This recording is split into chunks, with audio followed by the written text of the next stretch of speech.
पाकिस्तान और बांग्लादेश दो ऐसे देश जो एक समय पर भारत का हिस्सा होते थे। पिछले कई दशक से ये दोनों देश विकास की ओर तो अग्रसर है, लेकिन सही मायने में ये भारत से बहुत पीछे नजर आते हैं। दोनों देशों के बड़े और प्रमुख शहर भारत के छोटे शहरों के आगे भी खड़े नजर नहीं आते। हालांकि पाकिस्तान और बांग्लादेश के शहरों का आपस में कंपैरिजन किया जा सकता है। वैसे तो ये दोनों ही देश रहने के लिए बहुत अच्छे नहीं माने जाते, लेकिन फिर भी लाहौर और ढाका जैसे कुछ शहर अन्य शहरों के मुकाबले थोड़े ठीक ठाक नजर आते हैं। ढाका और लाहौर दोनों ही काफी प्राचीन शहर हैं और इन दोनों शहरों में आज भी प्राचीन संस्कृति देखने को मिलती है। खान पान के मामले में लाहौर और ढाका का कोई मुकाबला नहीं और इन दोनों शहरों के बारे में कई ऐसी रोचक और अटपटी बातें हैं जिन्हें जानकर आपका दिमाग चकरा जाएगा। आज के इस वीडियो में हम लाहौर और ढाका का आपस में कंपैरिजन करने वाले हैं और जानेंगे कि आखिर इन दोनों से कौन सा शहर ज्यादा अच्छा है। तो चलिए अपना सीट बेल्ट बांध लीजिए अच्छे से और निकलते हैं इन दोनों शहरों की एक शानदार सफर पर। पॉपुलेशन और एरिया। लाहौर पाकिस्तान में दूसरा सबसे अधिक आबादी वाला शहर है, जिसकी जनसंख्या है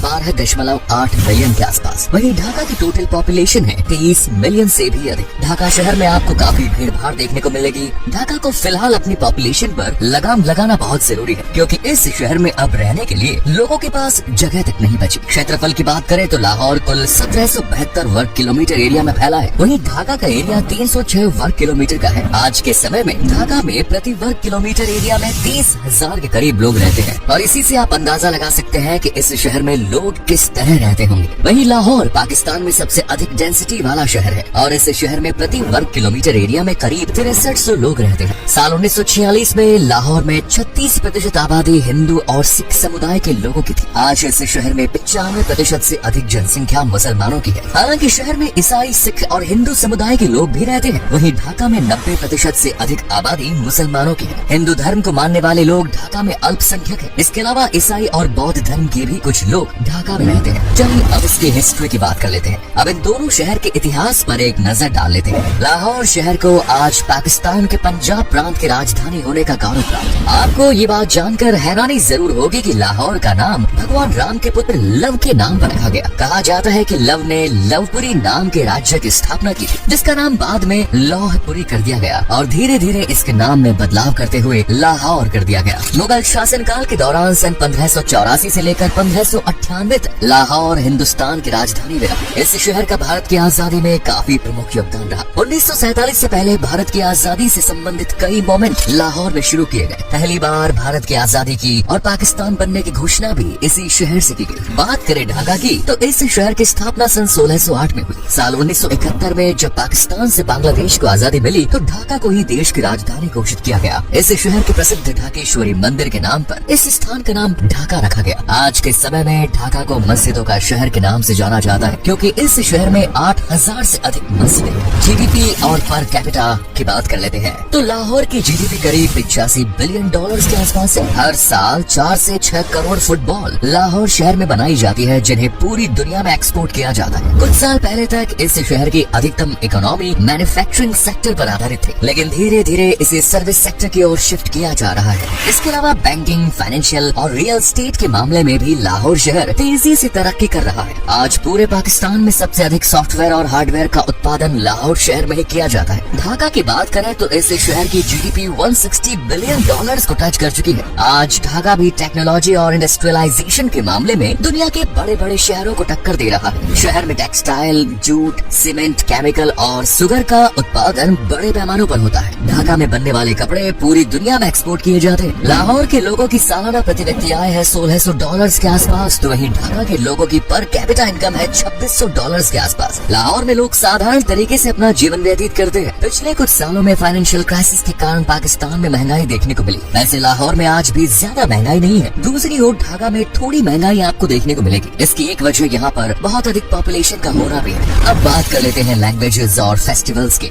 लैंग्वेज की बात करें तो लाहौर में सबसे ज्यादा पंजाबी भाषा का उपयोग होता है। हालांकि कुछ लोग उर्दू और इंग्लिश में भी बात करते हैं। ढाका में सबसे अधिक बांग्ला भाषा का इस्तेमाल होता है। इसके अलावा सिलहटी अंग्रेजी भाषा का इस्तेमाल भी होता है। इन दोनों शहरों में ईद का त्योहार सबसे ज्यादा धूमधाम से मनाया जाता है। पूरे रमजान महीने में इन शहरों की रौनक देखने लायक होती है। लोग पूरी रात घरों से बाहर घूमते हैं और शॉपिंग करते हैं। अब चलिए फन फैक्ट्स की बात कर लेते हैं। दोस्तों अब हम इन दोनों शहरों की कुछ और मजेदार बातें आपको बताते हैं। लाहौर में जब भी कोई शादी होती है तो उसकी धूम देखने लायक होती है। जिस तरह भारत की बॉलीवुड इंडस्ट्री पूरी दुनिया में फेमस है, उसी तरह पाकिस्तान की भी अपनी फिल्म इंडस्ट्री है जिसका नाम है लॉलीवुड, और ये इंडस्ट्री लाहौर में ही बेस्ड है। लाहौर और भारत के अमृतसर शहर के बीच सिर्फ 31 किलोमीटर का फासला है और दोनों शहर वाघा बॉर्डर से कनेक्टेड है। और हर शाम बॉर्डर पर बीटिंग रिट्रीट सेरेमनी का आयोजन होता है जिसमें दोनों देशों के जवान अपने शक्ति का प्रदर्शन करते हैं। लाहौर के लोगों को गन्ने का जूस पीना काफी पसंद होता है। लाहौर को पूरे पाकिस्तान में फैशन इंडस्ट्री का गढ़ भी माना जाता है। लाहौर में आपको कई नाइट क्लब्स और पब मिल जाएंगे जहां आप देर रात तक मौज मस्ती कर सकते हैं।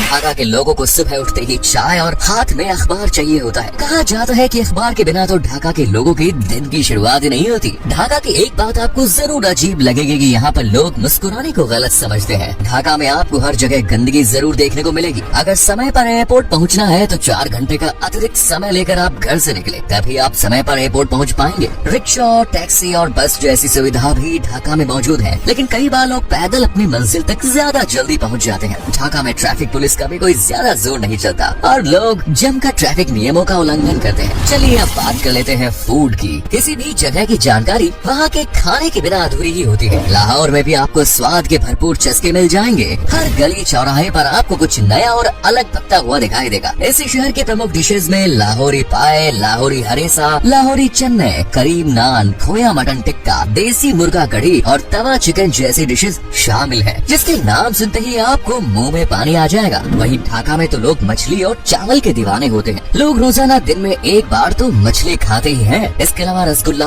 पंटा भात, मिष्टी दोई, शमी कबाब, धोकर दलमा, हिलसा कढ़ी, बिरयानी और हलीम जैसे व्यंजनों को ढाका में खूब स्वाद लेकर खाया जाता है। अब चलिए बात कर लेते हैं फेमस टूरिस्ट प्लेसेस की। पाकिस्तान भले ही आज आतंकवाद के कारण पूरी दुनिया में बदनाम हो गया है, लेकिन यकीन मानिए इस देश की खूबसूरती कमाल की है। पंजाबी भाषा में एक कहावत है, जिसने लाहौर नहीं देखा वो जम्या नहीं। इसका मतलब है जिसने अपनी जिंदगी में एक बार लाहौर नहीं देखा उसका जन्म ही नहीं हुआ। असल में लाहौर को पंजाब की सांस्कृतिक राजधानी भी कहा जाता है। यहाँ पर स्थित पंजाब यूनिवर्सिटी के लाइब्रेरी में हिंदी और संस्कृत की पांडुलिपियाँ सुरक्षित हैं, जिन्हें आप देख सकते हैं, क्योंकि एक समय पर लाहौर में हिंदू आबादी बड़ी संख्या में हुआ करती थी। इसी कारण यहाँ पर आज भी आर्य समाज मंदिर, शीतला माता मंदिर, महादेव मंदिर, भैरव मंदिर, श्री कृष्ण मंदिर सहित कई मंदिर और गुरुद्वारे भी हैं। इस शहर में कई प्राचीन इमारतें हैं जिनकी वास्तुकला देखने लायक है। अधिकतर धरोहर मुगलों द्वारा ही बनवाई गई। बादशाही मस्जिद का निर्माण 1673 में कराया गया। इस मस्जिद की खास बात यह है कि यहाँ पर एक साथ 55,000 लोग नमाज अदा कर सकते हैं। इस शहर को सिटी ऑफ गार्डन्स के नाम से भी जाना जाता है। घूमने के लिहाज से शालीमार बाग यहाँ का एक अन्य प्रमुख स्थल है। लाहौर का लाहौर फोर्ट भी अपने लग्जरी और शाही अंदाज के लिए जाना जाता है। यह किला यूनेस्को ने वर्ल्ड हेरिटेज साइट की सूची में शामिल किया हुआ है। अगर आपको मुगल साम्राज्य की अद्भुत कारीगरी का नमूना देखना हो तो एक बार मस्जिद वजीर खान की सैर जरूर करें। ऐसी चित्रकारी और टाइलों का काम आपको दुनिया में कहीं और देखने को नहीं मिलेगा। मीनार पाकिस्तान को पाकिस्तान में शहीद स्मारक और आजादी की निशानी माना जाता है। लाहौर का चिड़ियाघर कोलकाता के चिड़ियाघर के बाद पूरे दक्षिण एशिया में दूसरा सबसे पुराना जू है, जिसकी स्थापना 1872 में की गई। इन सब के अलावा जहांगीर टॉम्ब, गुरुद्वारा डेरा साहिब, लाहौर म्यूजियम जैसी अनेकों जगह आप घूमने के लिए जा सकते हैं। घूमने के मामले में ढाका भी एक बेहतरीन डेस्टिनेशन है। इस शहर में 8000 से अधिक मस्जिदें बनी हुई हैं और कई मस्जिदों की सुंदरता काफी आश्चर्यजनक है। इसीलिए इस शहर को सिटी ऑफ मॉस्को कहा जाता है। मुगल शासन के दौर की कई सैकड़ों इमारतें इस शहर में आज भी है। ढाकेश्वरी मंदिर शहर का सबसे ऐतिहासिक मंदिर है। विभाजन से पहले संपूर्ण भारत के लोगों की आस्थाएं इस मंदिर के साथ जुड़ी हुई थी। ढाका में रहने वाले हिंदू समुदाय के लोग आज भी इस मंदिर को काफी पवित्र मानते हैं। लाल बाग के किले का निर्माण 17वीं शताब्दी में राजा मोहम्मद ने कराया था, लेकिन यह किला अधूरा ही बन पाया। आज इस किले को एक म्यूजियम और पर्यटन स्थल में तब्दील कर दिया गया। सरदार घाट ढाका का एक रिवर पोर्ट है और नदी पर बने एशिया के सबसे बड़े बंदरगाहों में से एक। सैलानी यहाँ पर बोटिंग का आनंद ले सकते हैं। लिबरेशन वॉर म्यूजियम में आपको बांग्लादेश के इतिहास और आजादी की लड़ाई के बारे में काफी कुछ नया जानने को मिलेगा। इनके अलावा अर्मेनियाई चर्च, स्टार मस्जिद, एहसान मंजिल भी प्रसिद्ध टूरिस्ट स्पॉट्स में शुमार है। लाहौर और ढाका तक पहुँचने के लिए हवाई मार्ग की सुविधा भी है। लाहौर का अल्लामा इकबाल अंतर्राष्ट्रीय हवाई अड्डा पाकिस्तान के व्यस्त एयरपोर्ट्स में से एक है। वहीं ढाका का हजरत शाहजलाल एयरपोर्ट ढाका का ही नहीं बल्कि पूरे बांग्लादेश का सबसे व्यस्त एयरपोर्ट है। लाहौर में चलने वाली करेंसी पाकिस्तानी रुपया है, वहीं बांग्लादेश की करेंसी है टका। तो दोस्तों ये थी पाकिस्तान के लाहौर और बांग्लादेश के ढाका शहर की पूरी जानकारी। उम्मीद है आपको ये वीडियो पसंद आई होगी। अगर आई तो लाइक करिए, शेयर करिए, वीडियो के बारे में कमेंट कीजिए। आपको दोनों में से कौन सा शहर सबसे ज्यादा पसंद आया उसके बारे में भी आप हमें कमेंट्स में बता सकते हैं।